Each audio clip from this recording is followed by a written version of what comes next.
ছুঁইয়াছিলে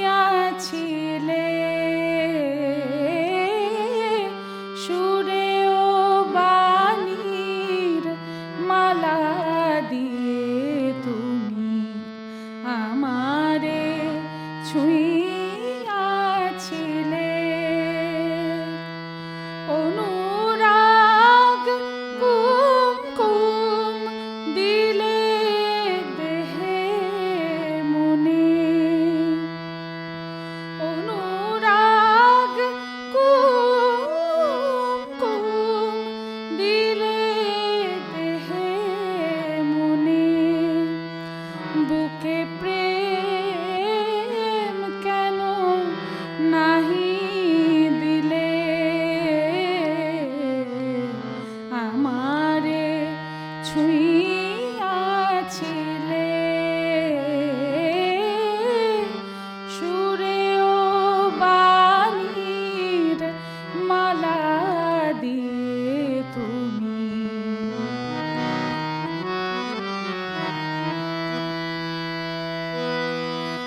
বাঁশি বাজাইয়া লুকালে তুমি কোথায় যে ফুল ফোটালে সে ফুল শুকায় যায়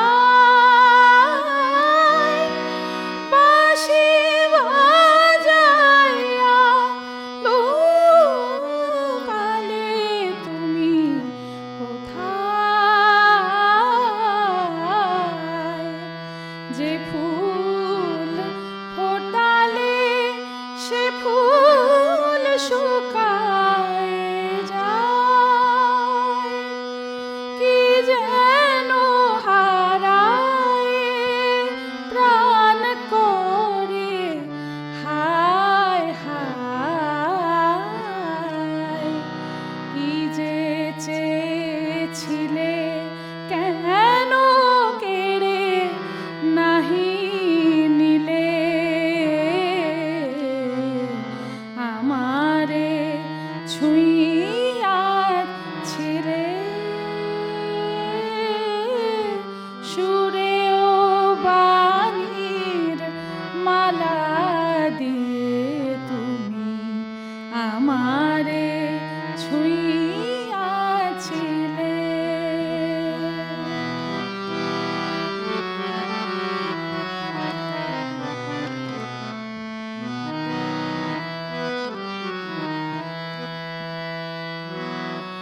জড়ায়ে ধরিয়া কেন ফিরে গেলে বলো কোন অভিমানে কেন জাগে না কো আর সে মাধুরী রস আনন্দ প্রাণে রস আনন্দ প্রাণে তোমারে না বুঝে বুঝেছি আমি ভুল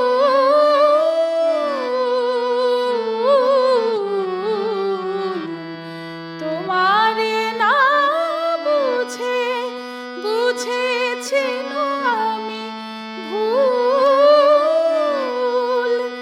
এসেছিলে তুমি ফোটাতে প্রেম মুকুল কেন আঘাত হানিয়া প্রিয়তম কেন আঘাত হানিয়া প্রিয়তম সেই ভুল নাহি ভাঙাইলে আমারে ছুঁইয়াছিলে সুরে ও বাণীর মালা দিয়ে তুমি সুরে ও বাণীর মালা দিয়ে তুমি সুরে ও বাণীর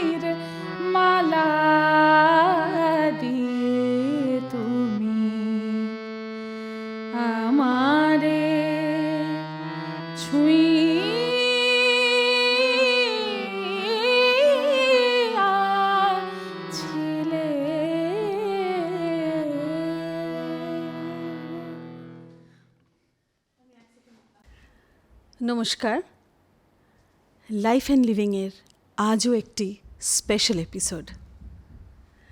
সামনেই নজরুল জয়ন্তী।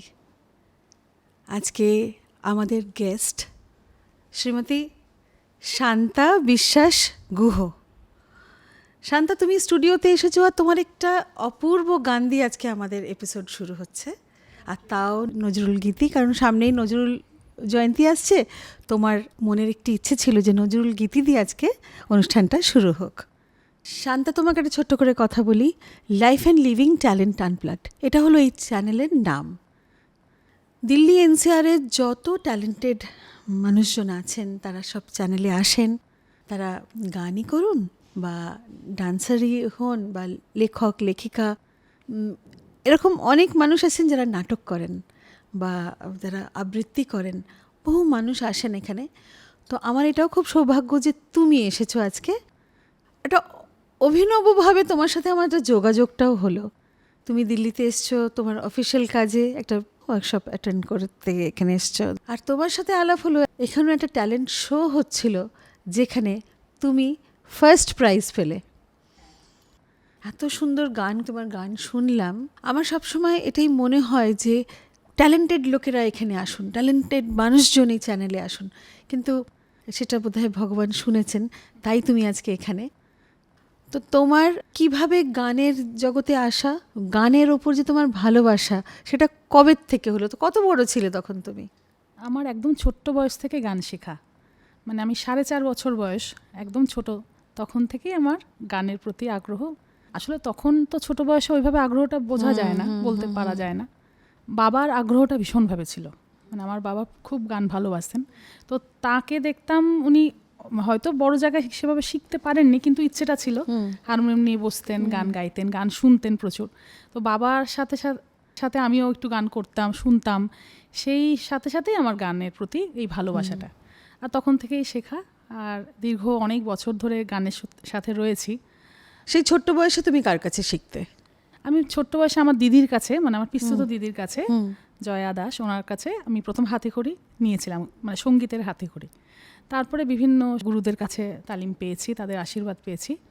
আমার গুরু শ্রী স্বপন চক্রবর্তী, হ্যাঁ, ওনার আশীর্বাদ পেয়েছি, মানে কন্যা সম স্নেহে উনি আমাকে শিখিয়েছেন। গুরুর আশীর্বাদে এখনো অবধি চলছে সব কিছুই। তো এই আমার খুব সুন্দর। তুমি আমাকে জানালে তুমি চাকরিও করো। তুমি স্কুলের টিচার। আমি স্কুলে মিউজিক টিচার, সাথে আমি আকাশবাণী রেডিওর বিহাই আর্টিস্ট, 4টে সাবজেক্টে। বাহ, হ্যাঁ, মানে এটা তো খুব ডিফিকাল্ট, লোকেদের একটা সাবজেক্টই হয় না, তুমি 4খানা। কেউগুলো কি সব একসাথেই করলে? একসাথেই, হ্যাঁ, পেয়েছি। প্রথমবারেই পেয়েছি, আমাকে সেকেন্ড টাইম আর অডিশনে বসতে হয়নি। ফার্স্ট টাইমে আমি পাশ করেছিলাম। আর তার সাথে আমি CCRT MOC, যেটা মিনিস্ট্রি অফ কালচার, তার আন্ডারে আমি নজরুল গীতিতে স্কলার। তো এইগুলো তো রয়েছে। গান শেখাই, ক্লাসেসও করি, স্কুলে মিউজিক টিচার হিসেবে রয়েছি। তো এগুলো তো রয়েছে। তো সত্যি এটা তো মনে হয় গুরুর অশেষ কৃপা বা আশীর্বাদ। একদম, আমি তো ভীষণভাবে মানি সেটা। হ্যাঁ, আর বড়দের আশীর্বাদ, গুরুর আশীর্বাদে চলছে সব কিছুই। খুব ভালো। মানে আজকে তোমাকে পেয়ে 2-3টে গান শুনবো না, এরকম তো হবে না। কদিন আগেই রবীন্দ্র জয়ন্তী, মানে এখনো চলছে, নানান জায়গায় এখনো চলছে। তারপরে নজরুল জয়ন্তী কম্বাইন্ড করেও চলবে। হ্যাঁ, তো একটা রবীন্দ্রসঙ্গীত শুনবো তোমার থেকে। অবশ্যই শোনাচ্ছি।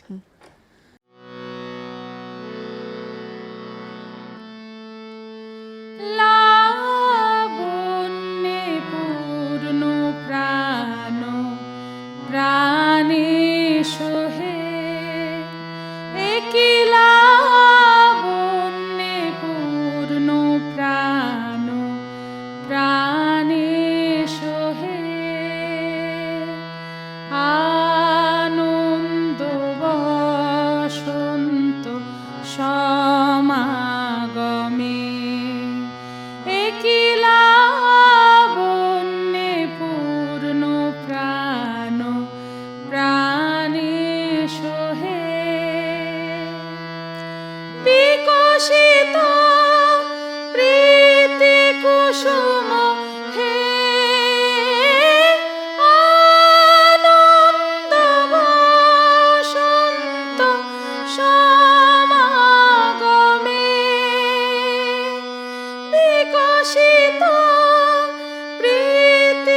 কুসুম হে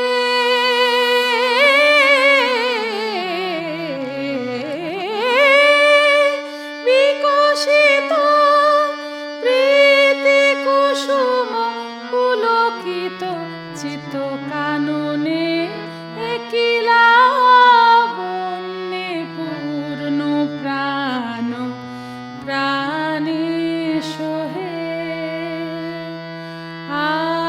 আনন্দ বসন্ত সমাগমে একিলা বন্যে পূর্ণ প্রাণ প্রাণে সোহে। বাহ, খুব সুন্দর, তোমার গলা অপূর্ব। Thank you. দেখো, এখন অন্যরকম একটু কথাবার্তায় যাই। তুমি ওখানে শেখাও, কিরকম তোমার মনে হয় যে ছেলেদের বেশি আগ্রহ গানে না মেয়েদের বেশি আগ্রহ গানে স্কুলে যখন তুমি শেখাও? নর্মালি কি হয়, মেয়েরা একটু বেশি আগ্রহী হয় যেহেতু আমাদের এই সাবজেক্টটাতে, কিন্তু এখন সেইটা নেই। এখন না, মাল্টি ট্যালেন্টেড সব বাচ্চারা হচ্ছে সব বিভিন্ন সাবজেক্টসে, সমানভাবেই বলতে পারি তারা সবাই আগ্রহী, ছেলেরা মেয়েরা সবাই। তোমার মানে নেক্সট প্রজেক্ট, নেক্সট ইচ্ছে মানে স্কুল লেভেল নিয়েই থাকতে ভাল লাগবে না আরও ফার্দার কোনো কিছু? ইচ্ছে তো রয়েছে আর একটু, যদি স্কুল লেভেলটা ছাড়িয়ে আর একটু অন্য কিছু বা কলেজ সার্ভিস কমিশন এই জাতীয় আন্ডারে কিছু করা, অথবা এই গানকে নিয়ে কিছু কাজ করা আর কি, নতুন কিছু প্রজেক্ট করা বা কিছু ভাবনা চিন্তা করা, সেই রকমই একটা ইচ্ছে তো রয়েছে, দেখা যাক। আর বাড়ির সাপোর্টটা কীরকম? বাড়ির সাপোর্ট আমার ভীষণভাবে আমি পাই। আমার বাড়িতে তো আমি পাই, আমার বাবা মা সবাই রয়েছে।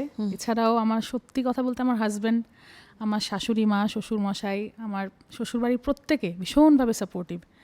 মানে তাদের ইচ্ছে এতটাই, মানে আমার শাশুড়ি মা এতটাই গান ভালোবাসেন, তুই যদি গান করিস আমার কাছে আর কিচ্ছু ব্যাপার নেই, তুই শুধু একটু গানই শোনা আমাকে, আমি তাতেই প্রচণ্ড মানে শান্তি পাবো, এরকম একটা বিষয়।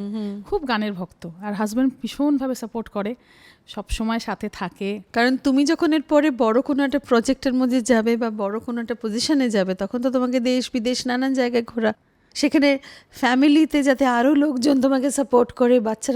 বাচ্চারা আছে তো? হ্যাঁ, আমার দুটো বাচ্চা আছে, একদম ছোট্ট ছোট্ট বাচ্চা। একজনের বয়স 3.5 বছর, আরেকজন 1 বছর। বাহ, যথেষ্ট মানে সব দিক থেকে আমি সাপোর্ট পাই, সবার হেল্প পাচ্ছি, এটাই। তোমার ভেতর থেকে কোন গানগুলো গাইতে খুব ইচ্ছে করে? সবসময় কি রাগ প্রধান গানই ভালো লাগে না নানান রকম বলিউড একটু টাচি যে গানগুলো, হ্যাঁ সেই গানগুলো আমার বেশি ভালো লাগে। রাগাশ্রয়ী গানটা অবশ্যই বেশি ভালোবাসি, তার সাথে একটু টাচি, একটু মেলোডি যেই গানগুলোতে বেশি থাকে সেইগুলো বেশি পছন্দ। এরকম কোনো কম্পোজিশন, পার্টিকুলার কোনো কম্পোজিশন যে ভীষণ ভালো লাগে গাইতে, যখনই কেউ অনুরোধ করে তখন সেটা মনে হয় ওটাই গাই, সেরকম কোনো গান আছে? হ্যাঁ আছে, সেরকম গানের তো অজস্র আছে আর কি। তো একটা তাহলে তার থেকে গাই, একটা ছোট্ট করে একটা শুনি।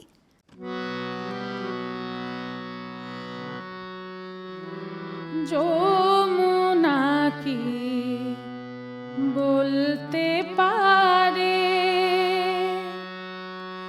কতবার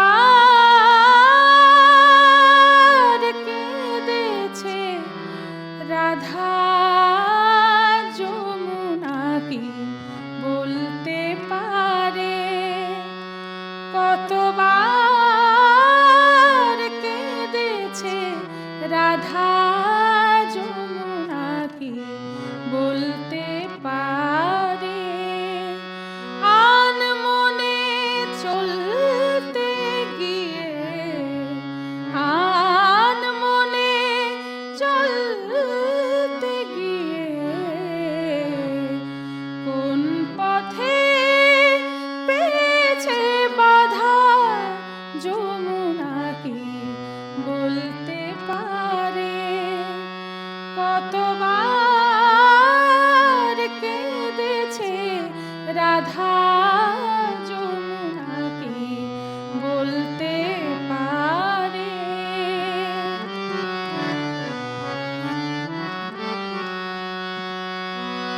অঙ্গে সোনা ছিল যত, কলঙ্ক দ্বিগুণ তত, অঙ্গে সোনা ছিল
অসাধারণ কম্পোজিশন না, একদম ভীষণ সুন্দর, ভীষণ সুন্দর। ভীষণ সুন্দর। খুব ভালো লাগছিল তোমার গলায়, খুবই সুন্দর কণ্ঠ তোমার, খুবই ভালো লাগছিল। এত মানে তোমার ভেতরে একটা আবেদন আছে যেটা সত্যি কানেক্ট করেন না মন থেকে, একটা ভেতর থেকে একটা খুবই একটা চেষ্টা করছি, খুব এখনো সুন্দর অবধি। লাগছিল। এখন তুমি যখন বেশ অনেক দিন শেখা হয়ে গেছে, যখন তোমার বিয়ের আগেই ধরো এরকম সময়, তো প্রোগ্রাম তো তুমি নিশ্চয়ই করতে অনেক। হ্যাঁ হ্যাঁ হ্যাঁ, প্রোগ্রাম করেছি, ইভেন এখনো করছি, হ্যাঁ, গানের মধ্যেই রয়েছে, একদম সবসময় থাকি। পণ্ডিত শ্রী স্বপন চক্রবর্তীর কাছে থেকে তুমি যখন শিখছিলে, তখন সেই সময় তোমার রাগ তো, তুমি তো অজস্র রাগ শিখেছো, একটা তার নিজস্ব কোনো কম্পোজিশন আছে কি না? হ্যাঁ হ্যাঁ হ্যাঁ, একদম। একটা শুনবো, আচ্ছা, বেশ বেশ বেশ। একটা শুনবো।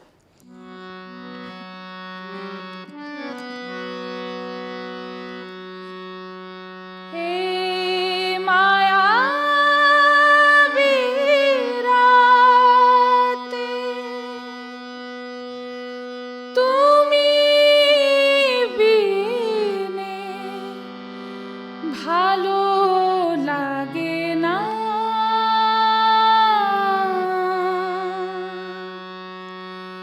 বারে বারে কথা দিয়ে কেন যে আসো না, বারে বারে কথা দিয়ে কেন যে আসো না, বলো না, বলো না, বলো না, এ মায়াবী রাতে, তুমি বিনে ভালো লাগে না।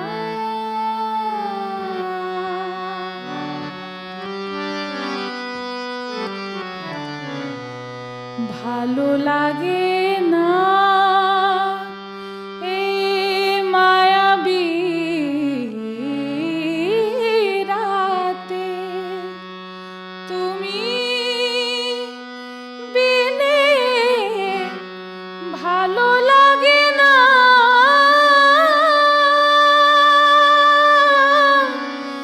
লাগে না, লাগে না,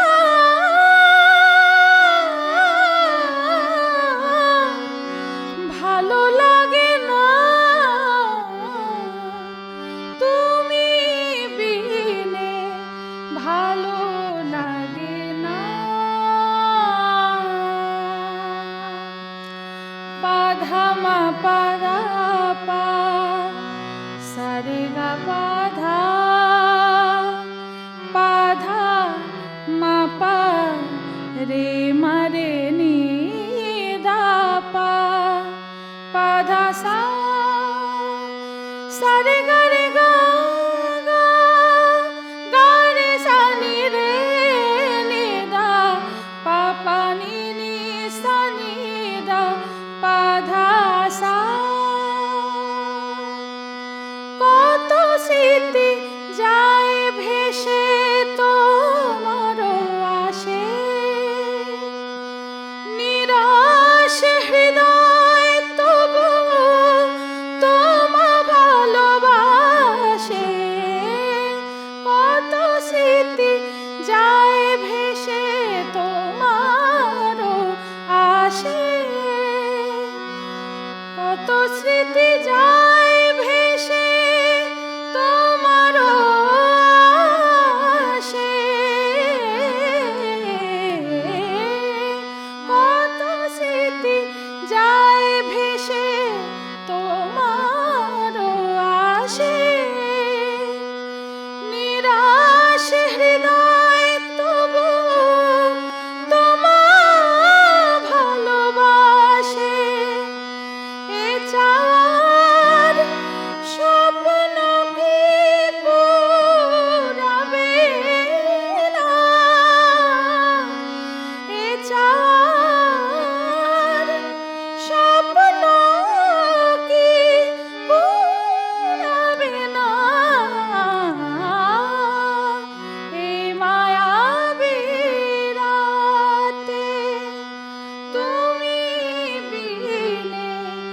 ভালো লাগে না, বারে বারে কথা দিয়ে কেন যে আসো না, বলো না, বলো না, বলো না, এ মায়াবী রাতে তুমি বিনে ভালো লাগে না।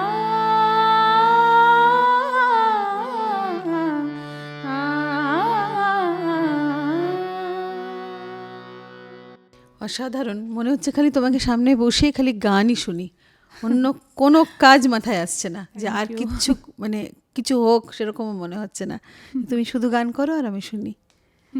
আচ্ছা, তুমি একজন আর্টিস্ট, তুমি একজন এত ছোট্ট কম বয়স থেকে তুমি গান শিখলে, তোমার আর কিসের ন্যাক ছিল? আর এরকম হয় যে ছোটোবেলায় আরও কিছু মনে হতে, যেটাও করি, মানে পেন্টিং করি বা অন্য কিছু করি বা নাচ শিখি? তো ছোট্ট বয়সে আমার নাচের একটা ইচ্ছে ছিলই, কিন্তু বাড়িতে খুব বলেও ছিলাম বাবাকে মাকে, কিন্তু বিষয়টা হচ্ছে একটু আমাদের বাড়িতে মানে যেটা হয় একটু প্রাচীনপন্থী ভাবনা চিন্তাও রয়েছে আর কি।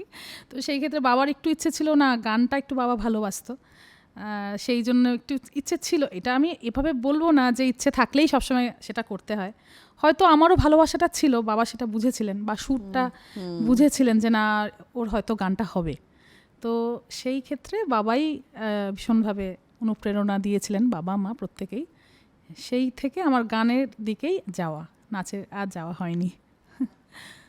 আচ্ছা, ফ্রি টাইম যখন হয়, সব মানুষেরই তো অনেক পরিশ্রমের পরে একটু ফ্রি টাইম থাকেই, তো তখন কি করতে ভাল লাগে? মানে গান তো তুমি করোই, গান তোমার কাছে একটা এমন জিনিস যেটা তুমি গান ছাড়া তোমার জীবনে আর অন্য কিছু ভাবা সেটা, কিন্তু এখন যেহেতু তোমার ফ্যামিলি আছে, তোমার আর কি ভাল লাগে করতে? যদি কখনো ফ্রি টাইম পাও তখন তোমার কি মনে হয় করি?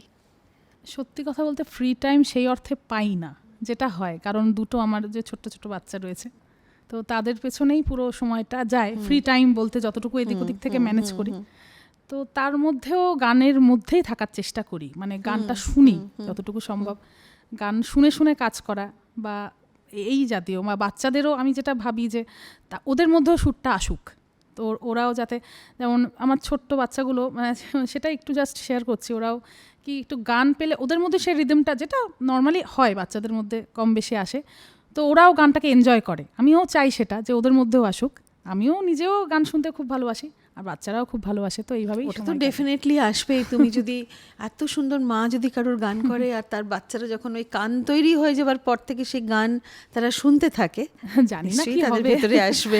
কিন্তু ভালোবাসে, ওরাও ভালোবাসে, এটা ঠিক, ওরাও গানটাকে এনজয় করে যতটুকু শোনে। আমার সত্যি এটা মনে হয় আজকে যে লাইফ অ্যান্ড লিভিং ট্যালেন্ট আনপ্লাগডে তুমি যেভাবে এলে, মানে এটাও তো একটা আমার কাছে একটা মানে কল্পনারও করতে পারছিলাম যে হঠাৎ করে কিভাবে এই যোগাযোগটা আমি হবে। সত্যি বলছি দিদি, আমি ভীষণভাবে থ্যাঙ্কফুল তোমার কাছে, আমি অনার্ড যে তুমি আমাকে সত্যি খুব আমার কম কিন্তু- সময়ের মধ্যে তুমি এত ভালো একজন মানুষ। আমি এটা বলতে এখানে আমি বলছি, প্রত্যেকের সামনেই বলছি, দিদি খুব ভালো মনের একজন মানুষ, কারণ খুব অল্প সময়ের মধ্যে উনি এত আপন করে নিয়েছেন আমাকে, হ্যাঁ, এতটা হৃদ্যতা, এতটা অমায়িক মানুষ আমি সত্যি আমার খুব একটা আমি দেখিনি এখনকার যুগে অন্তত। তো এত ভালো মানুষ উনি, আমাকে আমার গান শুনেই উনি বললেন যে না অবশ্যই তোমাকে নিয়ে একটা কিছু ভাবনা চিন্তা আমরা করতে পারি, তো উনি আমাকে একটা সুযোগ দিয়েছেন। আমি ভীষণভাবে থ্যাঙ্কফুল দিদি তোমার কাছে। ইভেন আমিও সেম, মানে একই জিনিস তোমার যেরকম চলছে মনের মধ্যে, আমারও কিন্তু সেরকম চলছে মনের মধ্যে। আমারও মনে হচ্ছে যে খুব ভালো একটি মেয়ের সাথে আমার যোগাযোগ হলো। দেখো, গান তো তুমি অপূর্ব গাও, গানের জগৎটা একটা, ওই জগতে তুমি থাকো, ওই জগতেই বিচরণ করো, ওই জগৎ নিয়েই তুমি আছো, কিন্তু একটা হিউম্যান বিইংয়ের একটা ব্যাপার থাকে, তো একটা ভালো মানুষ না হলে কিন্তু যতটা সাকসেসফুল যেখানে হতে হবে সেখানে কিন্তু একটা ভালো মানুষ হতে হবে আগে, প্রফেশনাল তোমার যেমনই যেটাই হোক না কেন। একদম তো তুমিও কিন্তু খুব একটি ভালো মেয়ে, খুব ভালো মানুষ। আমি খুবই মানে আজকে আমি খুবই হ্যাপি যে তুমি এখানে এসছো। আর সব সময় মনে হচ্ছে যে কোনো একটা এরকম সুযোগ হয় না কি, যে তোমাকে মাঝে মাঝে বসিয়ে আমরা অনেক গান শুনি। অবশ্যই ডাকবে, যখন ডাকবে, যদি সম্ভব হয় আমি আসবো। আমার খুব ভালো লাগলো এখানে এসে তোমার সামনে বসে গান গাইলাম, তোমার সাথে এত সুন্দর একটা সম্পর্ক তৈরি হলো, তার জন্য অনেক ধন্যবাদ তোমাকে। চ্যানেলকে আমি ভীষণভাবে ধন্যবাদ জানাচ্ছি। তো আবারও অবশ্যই ডেকো, অবশ্যই আমি আসবো। এই তোমার এই অপূর্ব কণ্ঠের যে তোমার গান তুমি আজকে সবাইকে শোনালে, আমার যত ভিউয়ার্স আছেন আমার মনে হয় প্রত্যেকের খুব ভালো লাগবে, প্রত্যেকের খুব এনজয় করবে, আর তারা চাইবেও যে মাঝে মাঝে তুমি এরকম এসে আরও গান শুনিয়ে যাবে। আবার তোমার ওদের ভালো লাগাটাই আমার কাছে পরম পাওয়া, যদি সেটা হয় আমি ভীষণভাবে থ্যাঙ্কফুল থাকবো তোমাদের সকলের কাছে। তা আজকে আমাদের এই ছোট্ট কথোপকথনের মাধ্যমে তোমার যেটুকুনি আমরা একটু জানলাম, খুবই সামান্য জেনেছি, আরও অনেক জানার বাকি আছে। আবার নেক্সট টাইম আজকে খুবই সুন্দর গান শোনালে আবারও আমরা আসবো একটি অভিনব এপিসোড নিয়ে। নমস্কার। নমস্কার।